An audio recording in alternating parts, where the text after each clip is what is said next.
this video, I'm going to show you how to use Canva AI to generate images and edit in Affinity. So the first thing you have to do here inside Affinity, you want to click on the File tab in the very top left, and you want to click on New, and then you want to create yourself a page, okay? So I'm going to do an A4 page over here, and I'm going to click on Create Document, and that's the first step you have to take.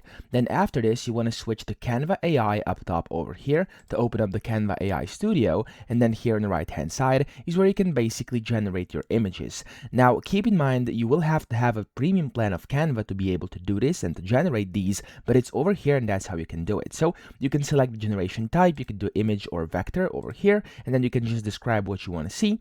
And then here you also have more options where you can basically set your aspect ratio, your style, your image count, and if you want Ultra HD generation, you can also set that. You could also give a character or content or style reference by actually inputting different things in here. And then here you'll be able to see your generation history and then the layers as well. And down here your navigator, your transform, and then your history as well, okay?